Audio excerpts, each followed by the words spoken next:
उपनेता प्रतिपक्ष हेमंत कटारे पर हुई ईओडब्ल्यू की द्वारा एफआईआर के बाद कांग्रेस पीसीसी चीफ जीतू पटवारी ने बुलाई प्रेस कॉन्फ्रेंस। जीतू पटवारी ने कहा, मध्य प्रदेश सबसे ज्यादा भ्रष्टाचार का प्रदेश। गूगल में अगर सर्च किया जाए तो सबसे भ्रष्ट राज्य में मध्य प्रदेश 3 राज्यों में आएगा। बीजेपी ने मध्य प्रदेश का चेहरा कलंकित किया। करप्शन के नए विधा निकली है। करप्शन की नई नई विधाएं निकाली गई। विपक्ष ने अपनी भूमिका निभाते हुए सरकार का 100% सहयोग किया। सरकार के काम करने का तरीका नीतियों के विपरीत है। 300 से ज्यादा वरिष्ठ अधिकारियों की लोकायुक्त में जांच चल रही है। 3 दिन पहले 21 साल पुराने मामले में विधानसभा उपनेता प्रतिपक्ष हेमंत कटारे पर एफआईआर दर्ज की गई। बीजेपी के द्वारा द्वेष की राजनीति की जा रही है। कांग्रेस पार्टी और जो विपक्ष अपनी आवाज दे रहा है उसमें सच्चाई है, इसी से सरकार डर रही है। मैं प्रदेशवासियों आप सबसे आग्रह करना चाहता हूं कि भारतीय जनता पार्टी का चाल चरित्र और चेहरा ये अपने आप को ईमानदार और एक स्वच्छ राजनीति का प्रतीक मानते थे। अब ये इसके विपरीत इसका चाल चरित्र और चेहरा केवल भ्रष्टाचार का है, नफरत का है, बदले की भावना का है।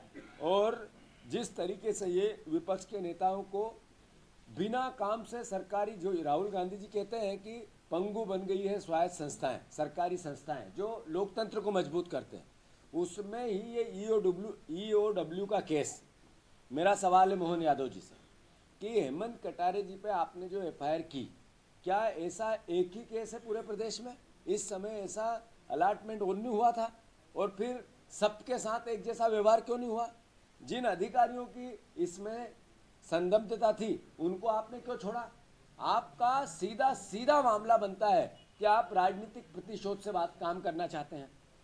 मैं चुनौती देता हूं मोहन यादव जी को, हेमंत कटारे जी के साथ पूरा कांग्रेस परिवार एक एक है और एक एक हमारे जनप्रतिनिधि, हमारे विधायक, हमारे पदाधिकारी, सारे राजनीतिक नेता चट्टान की तरह खड़े हैं।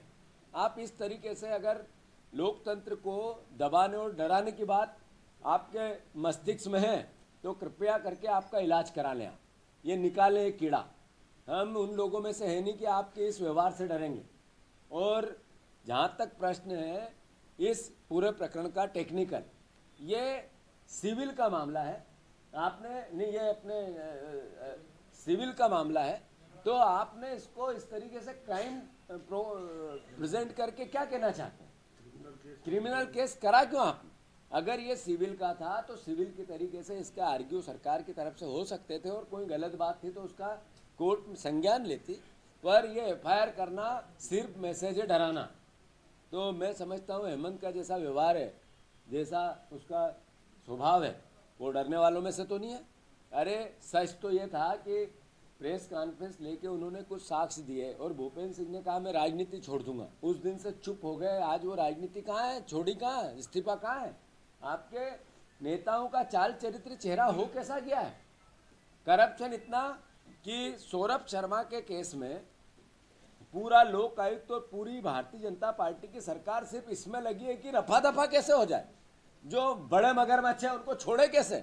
जो वह लाल डायरी है जिसमें सबके नाम है वो सार्वजनिक कैसे नहीं हो?